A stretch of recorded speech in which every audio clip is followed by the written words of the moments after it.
Sky Pony Malarkey. It's fine if we believe it. Crack on. No, I want to know, how does one set their mind knowing that, for example, the water defies gravity and goes up the root of the tree and goes to the branches and the leaves, defying gravity? Why does it do that? Who or what set that law? It wasn't me and you. Science. No. Science is just a discovery. What is science? Would you mind to explain? Science is the way to discover the truth I'm a about civil nature. engineer, so How my nature. way is to harness nature for the benefit of mankind. Yeah, for There's that nothing at all to do with your religion. Nothing at all. Really? And Most of the big scientists have made seismic changes. They would be religious. Good for you, good for you. No, but they're not. But don't try to tell me to believe in something that I don't wish to believe in. But that is a belief in itself. No, it isn't. So you are an engineer. So for engineering, you need to manipulate the nature for your purpose. So you care about your interest. Care about my interest. Yeah, your interest, and then second thing so to keep your interest intact or keep it benefit to benefit yourself, you need to know the rule of the nature so that you can use them. Okay. Now, the way things are known, the tool you use to know the nature is called science, scientific method. And you use that knowledge as an engineer to devise tools or systems that will help you ease your life. So now, if we care about our interest in this universe or life, then why should not we care about our future? And why we should not care about our... Shall I tell you what my mother once put on her gravestone? Sorry? Now, I know more than the rest of you. Okay. And that's how I live my life. Okay. Don't care. When I die, I die.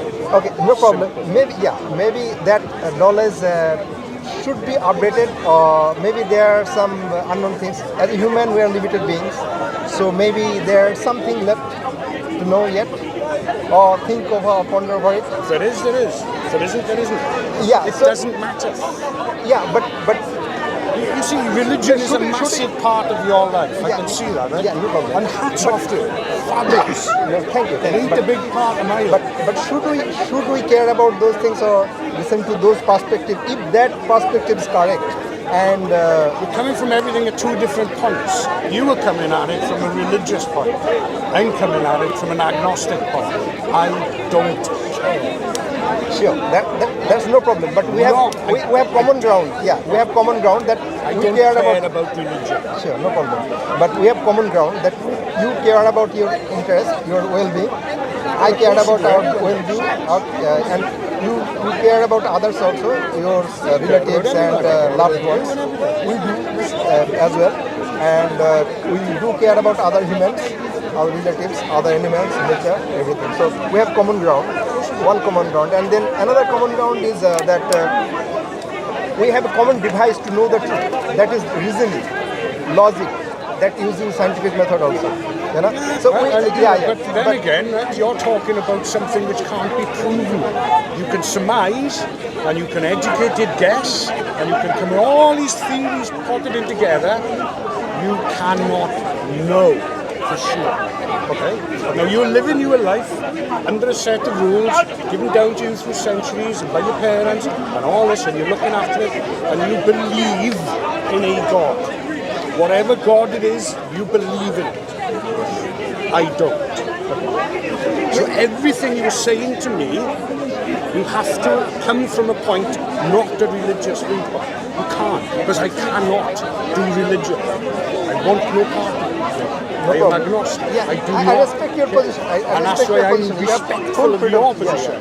Because every religion, wonderful. Absolutely wonderful. Yeah. But you can't tell me there is just one God up there. Okay? Okay, we can reason about that. We can share the reason why we believe that.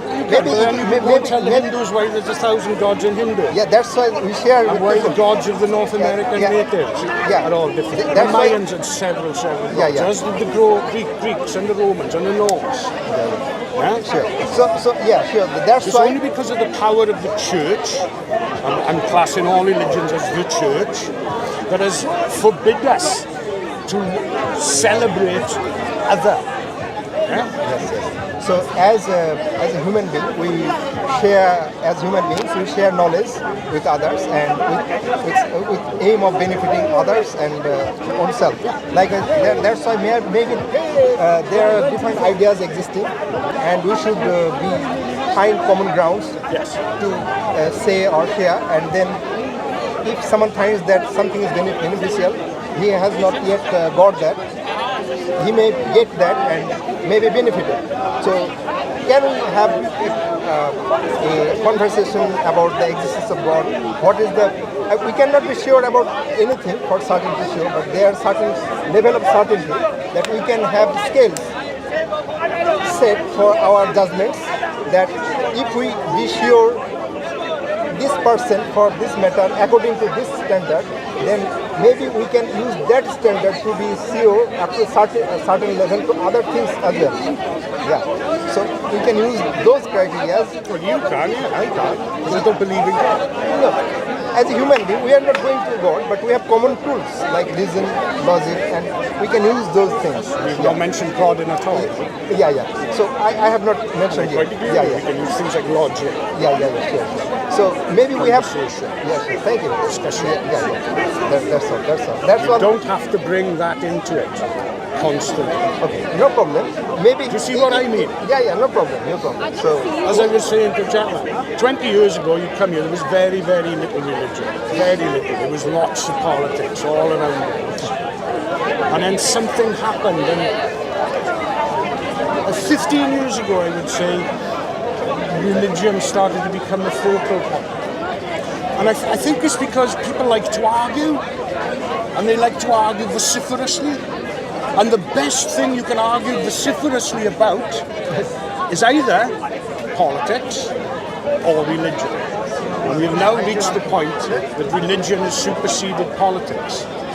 Yeah, that may be one cause. Another cause may be like that people are not satisfied with the earlier scenario, earlier situation with agnosticism or political debate.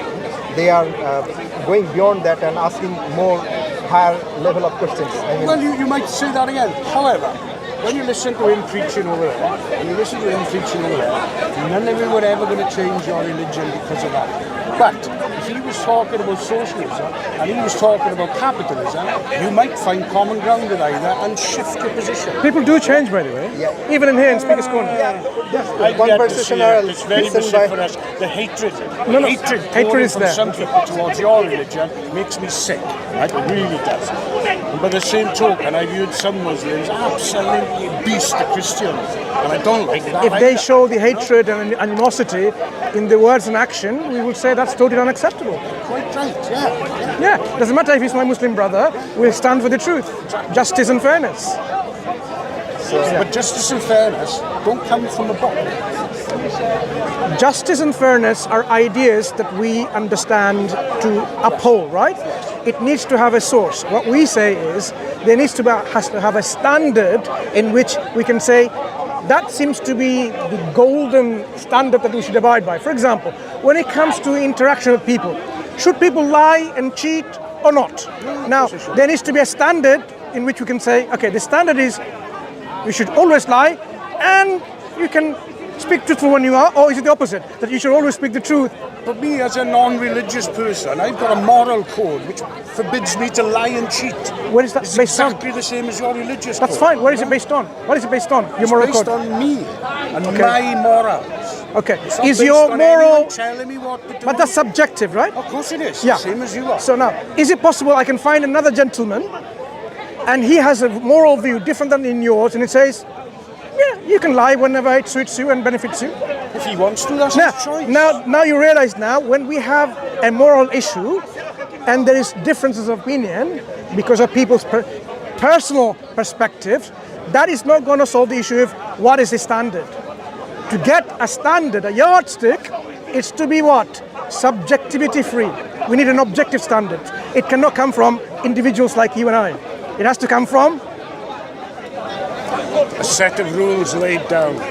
no, by who? Same again. A group of people will be come against back to this subjectivity. religion. We don't need a religious book to tell you how to be. No, what I'm saying is we need to now decipher and come to a point is what should be those objective morals and where do we source it from? If you now go to a group of Germans during the time of Hitler, you might now disagree with his objective morality based on a group of people saying this is objectivity. Do you now see the problem? People cannot decide and say this is objective. It has to be beyond human beings. That is someone's subjective viewpoint as well. No. What I'm saying is, is, you'd agree that this is really a big problem because human beings are always going to come up with subjective moral concepts and precepts. That means we need to look beyond the human beings. And this is where you're talking about higher level thinking comes up. Okay? Now, is there a role now to really delve into metaphysics or religion or some other ideologies other than liberalism, socialism, democracy, capitalism, and so on, because they don't seem to give us those absolute moral standards. And that's why religion is often thrown away like a baby with the bathwater, when actually we should throw the bathwater and keep the baby. Does it make sense? It makes sense, of course it does. So that's why we're saying we start by understanding the reality and say, look, I don't want to assume there is a God or there is no God. Let's look at the surroundings and let us study the surroundings and then say, what does it tell us? Does it tell us that John made it, Phil made it, or you made it, or Abdullah made it? Or no, human beings cannot make the external reality. But it looks like it's so harmonious, so complex, so designed. What made it then? Some people say, okay, evolution did it, nature did it. Not knowing what evolution and nature can and cannot do. That's the way the problem is. So if nature couldn't do it because nature is not conscious, nature doesn't have self-awareness, nature doesn't have a will, volition and power and ability. You see, now you're talking that, and yet you're totally ignoring Mother Earth and the Gaia theory. It says that nature is a voice and it does have thoughts and feelings. Do you believe in that? It's one aspect of life that can be believed in, yes. So do you I'll personally? tell you something, I'd rather go and sit by a tree and listen to the tree than listen to half the people in this place. I may agree with you in some cases, right? But as I was saying, in understanding, our understanding of nature is what's all around us, okay? So the air that we breathe in and the law that operates the air, that how it goes into our system, how we breathe in and differentiate between oxygen and nitrogen and so on, and utilize a certain component of it in our lungs to utilize to make an energy. These laws that are there within us, they're not conscious themselves. The laws don't say, stop there, don't do that. They don't know even they exist, the laws. Nature, likewise, is not a self-aware entity. So nature is just... Is it not? No. Have you ever seen a large microbial field in Oregon? The one that's 1,000 kilometers large and can communicate from one side of a mushroom to the other side? Yeah. And you think nature can't communicate? No, it's not nature communicating. You have within nature living systems in which they follow certain laws and regulations set by something other than nature. Nature has laws. Set by nature. Nature doesn't have self-awareness to set something. But it does. I've just told you that. Mother Nature, Gaia, does. So you think Mother Nature... Why not? I'll tell you why it's not. It's as good a job as that book.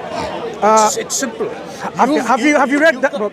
I have, actually. You have? Well, I glanced through it, and I'm currently reading Karen Richardson's biography of Muhammad, which is a fascinating book because it goes into the times of the man as well, and all about the history of the region itself, not just focusing on the man.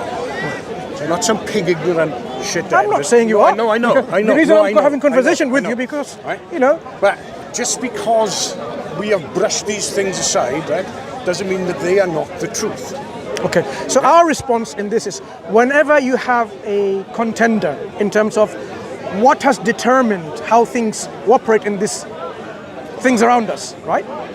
If we now say it's nature, then we need to understand what is meant by nature. So you're saying Gaia is a self-aware entity that is aware of its own existence, okay? And it decides and makes laws and rules and regulations, and it tells people to do so. So it is also then in a position of governor affairs, originator of the reality, or God in a sense like that, okay? In the religious sense. So does that fulfill the conditions of being a God is the question, okay? How do we know nature knows itself, Gaia knows itself aware? Has nature communicated to us in a form which is unambiguous, clear, without an ambiguity saying, yep, I'm here, I'm self-aware, and that's why I created you or I made you. Have you found anything like that? Have you? No. So you No. About nature, about the Quran, yes. The Quran tells you, I am the creator of the heavens and the earth, and I created you for a reason.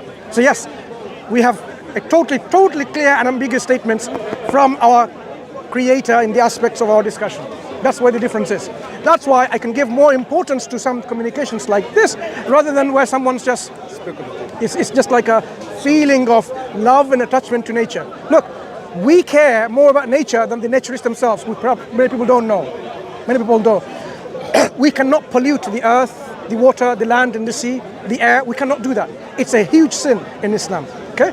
We cannot just simply cut off, like even in warfare, just to give you an example, a harsh example. You know, in warfare, I have water.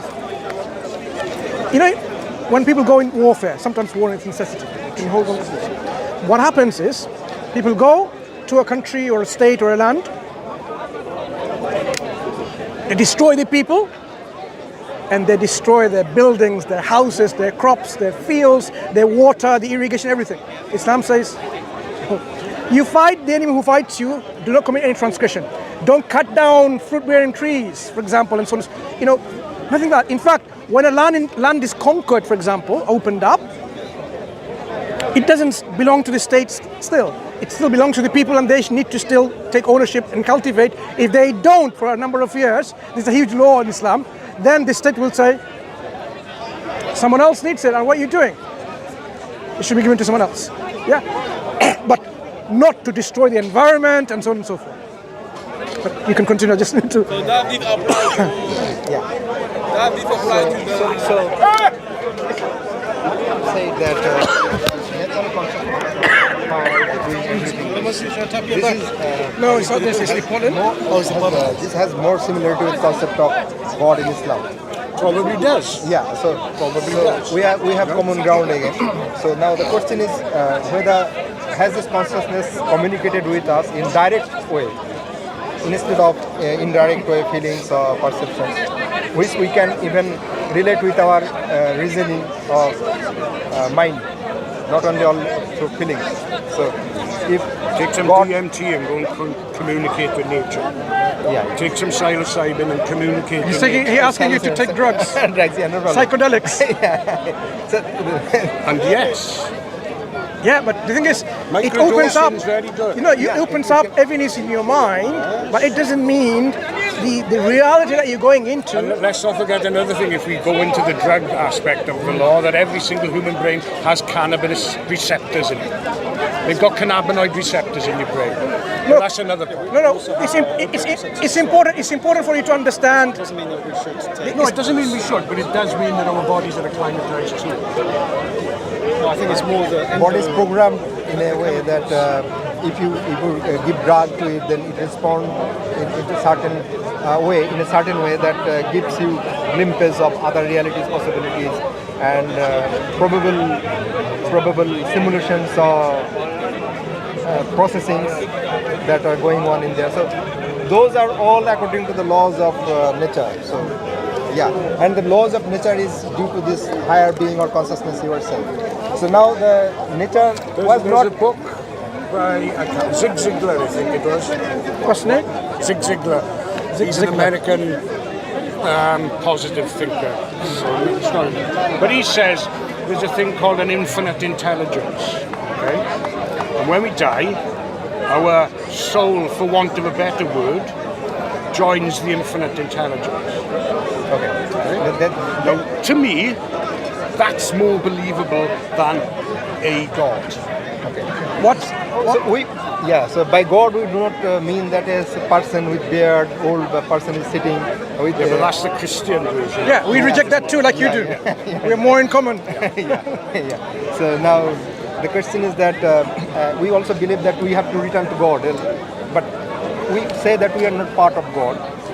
Our souls, reason, all of yeah. us will return to God, but we don't intermingle with God. Okay? Because the moment we were created, we are already distinct from our Creator. Okay? So that's why it's different from the Eastern philosophies in which they believe either everything is part of God or everything become God eventually. Even the Mormons, do you know that they can believe they can become God like this? So what we say is, all of these ideas which are very difficult to reach by human speculation alone, the only way we can be sure about it when the information comes from up to us. Okay, it's not from bottom up down. Okay, and that's where the source, the question of revelation comes from. Revelation means a process of communication from the creator to the created. Because the creation, like human beings, like us and so on, we cannot comprehend the creator. But the creator can tell us who or what it is, or who or what it isn't. That's the role of revelation, and that's why when you study and read the books, it will tell you all the things where you think, now I understand, or now I got it, now it makes sense. Because it will tell you the things which we're trying to reach to that certainty level, and it will provide you that certainty. And that's why I think, if you have not missed it already, the first chapter is the opening of the Quran, and the second chapter, it starts by saying Alif Lam Mim, and then it says, this is indeed that book in which there's guidance of a surety, no doubt whatsoever, for those who are God-minded, God-conscious. So the guidance that we seek to be sure and be certain about, the Quran from the very outset tells you, you will have that guidance, without a doubt. But what about those who don't believe in God? No, those who don't believe in God, there's an accountability. God is someone who is just and fair, so he does not simply let the wicked go away, and he only, he or she is the language. God is not a he or a male, or a she or a female. But in the Arabic language, every time everyone mentions God, it's he. No, in the Arabic language, God uses even us, but it doesn't mean God is more than one. So God tells you that there is. My point, don't it? No, absolutely right. We're being Oxford correct or something. Not like in the past is to do that. But now we say God is not restricted to language in that. He described this language because people understood the language to mean that, okay, it's not a female and so on and so forth. God, to describe it as it was considered derogatory. So God chose in the book of Revelation, in his revelation, to use a language that is acceptable to the people of recipient of the revelation at that time, rather than saying, why is God derogatory calling itself it, for example. Okay? But God clarifies in the Quran that there is no likeness unto God. There is no goddess. So you see? Yeah. No, because God is not a man or a woman, or a female or a male. Put in a masculine. There is only one. No, God, there is male. no God. Meaning here, originator.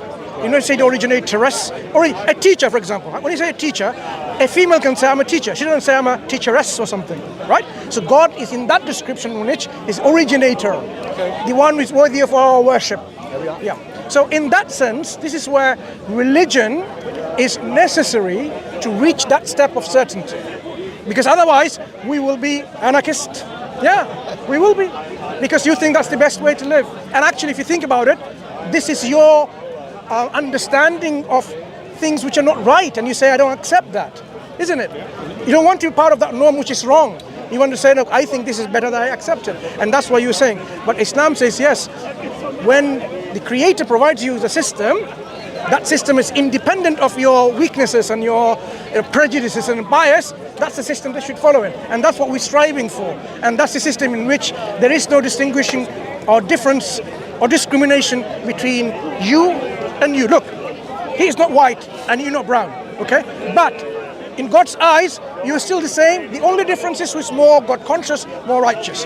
That's the level of distinction God accepts, and any other differentiation, like how rich or how poor or how fat or how thin you are, irrelevant. Yeah. Totally irrelevant. And that's why we can agree to systems when the Creator provides it like that. That's reasonable. That's something that goes beyond my cultural values and identities, which is going to be prejudiced in various ways. Yeah. And so Islam moves us from that kind of servitude to our culture, which may be with wrong values, which are. But now we want you to servitude into God. No, servitude to one who deserves servitude, not anyone else. Not servitude to anyone else. Not to any nation or a flag or a man or a woman, sports star, celebrities. None of them deserve our right. I'll tell you why servitude is something that we always do, but it needs to be directed to the right person. You see, teenagers, look how they go mad when they go to gigs and music festival and so on. They are almost they were almost about to worship that individual. Whatever they say, they'll follow. This servitude, or actually reverence, love, showing some kind of attachment, is all there. It's all there. What our Creator says, look, all of this, you need to direct to the one who deserves our utmost reverence. And that's what we say is worship. So you should not give to anyone else, because none of those things around you, whether it's nature, whether it's man, woman, doesn't matter, sun, moon, sky, none of this deserves that level of absolute servitude or gratitude, but the one who gave you all of that deserves it. And we can appreciate that. For example, imagine now, we're having that discussion, something happened to me, I fall flat here, took to the hospital, I'm almost dying, right? I needed blood, you gave me blood because it matches. I can't give you blood. I'm on Cloppy Dog Road. Okay, you gave me, my kidneys failing. You gave me your kidneys. You can whatever. have my kidneys. You can have my kidneys. See. You can have my whatever. Kidneys. You can't have my blood. Whatever that is, you tried to save me from dying. Possible, right. Yeah. I wake up 2 weeks later, and I see you sitting there next room, and I'm speaking to the nurse, and the nurse says, "Look, if it wasn't for that gentleman, you would have been totally dead by now." Okay. What would be my natural response? Get lost, you? Or I should say, thank you very much. Thank you. So what we're saying is, God, our creator, originator, has given us more than that only kidney. So much. And the provisions to continue with all this life that we have. And we should be saying, thank you, God. Thank you. Yes. And that's the natural response. That's if you believe in God. No, that's the But not inference. everyone does. I know, but I'm saying once you come to the realization that there is a creator, originator, that is the response. Well, if you do. Of course. That's what I'm saying. If we do, then that should be our natural response of gratitude to our creator. And that's why religion then, from the guidance, revelation from this creator, will tell us how to show that gratitude. Not by going and say, let me go to a spree on killing the brown people, and God will be happy for that. You know, so even how to show gratitude, how to show love. Do you show love to your wife, for example, giving her filth or giving her flowers and presents? Come on, it's obvious, right? So we need to know the manners and the ways we can show this gratitude, and the Creator leaves us no room for error in this. He even shows us how to do that. You don't need God to tell you to give a woman flowers, do you? I'm saying we even need today. The way you were speaking is as every single decision you make in life is all down to Him. Now I'm gonna tell you a very sad example today.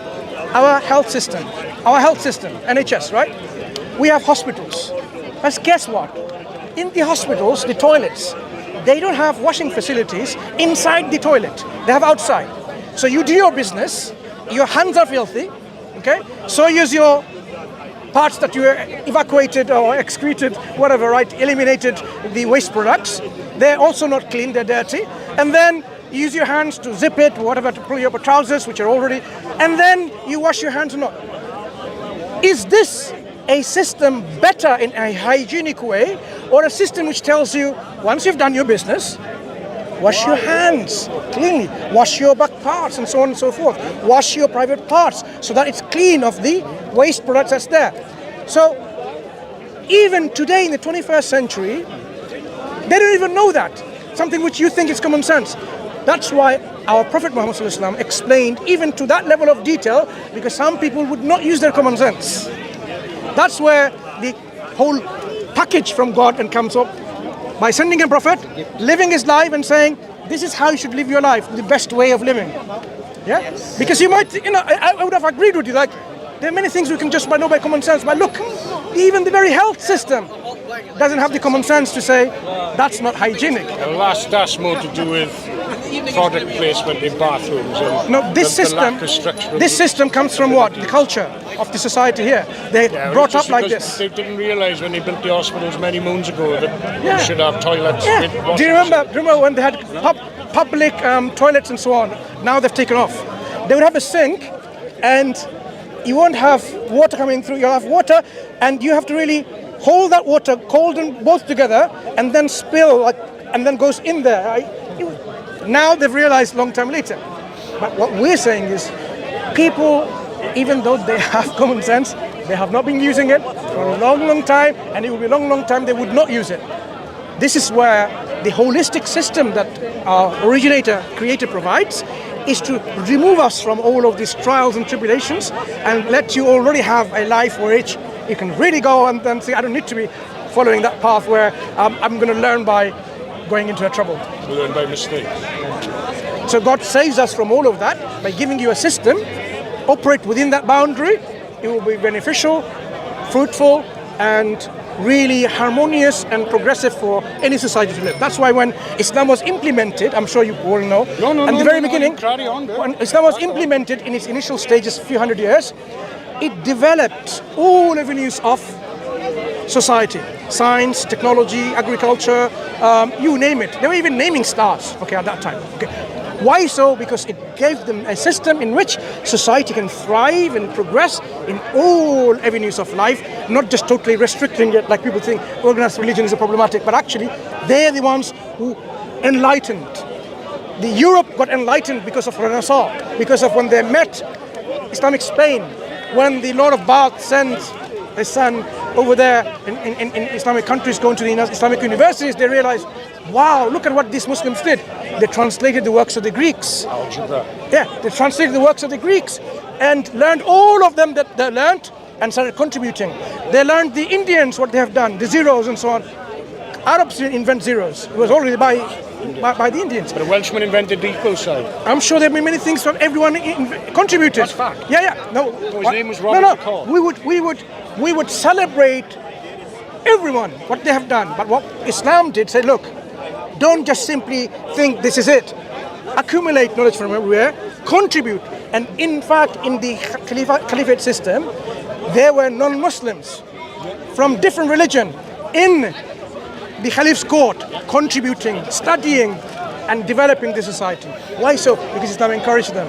Okay, you can live and you can make things better, but the framework, the template is provided. That's the guidance that we are saying is what should be looked into, so that we don't fall into the trap of being into a ways that is not acceptable. And we are accountable at the end of the day. God is saying, I gave you all of that, but you didn't follow it. He said, look, I didn't know that. Because we can't have an excuse saying I didn't know. And you said you were reading it, so I urge you to continue to read it, and you see the truth, because the truth manifests from. Like I say, although I'm not a religious person, you've got to understand religion because it's a tenet of society. As simple as that. Yeah, and because of religion, I agree. I might not be a believer in a God, but I can tell you, like I said, I will thoroughly and utterly respect and defend your right to be a religious person. And I agree with you in so many aspects that religion has also been misused by various people in various times. And that's why they're throwing religion like a baby with the bathwater, because religion has been misused or abused. So we need to get back what's I think clear. that Western society as a whole has lost God, for want of a better phrase. Whereas go to the Middle East and the Far East, religion is a big part of life. Here, it ain't. Have you been to Qatar? I've never been to Qatar. I've been to Morocco. Morocco's one of my favourite countries. And I've stood outside Katoubia and all that. Because you have to go soon. I've been to Qatar recently. Yes, okay. I've been to Qatar recently. Amazing, the cleanliness and everything, the society. I mean, how is it possible? In the desert. How is it possible? So what we're saying is, when the system of God is implemented with the understanding, it can bring about this change in society. So let's leave it there. It's been a pleasure speaking to you. Yourself, sir. Look after yourself. What was your name? My name's Paul. Paul, I'm Mansur. I'm Mansur. Pleasure speaking to you. You take care, and you too. Have a nice time off all around, okay? Thank you.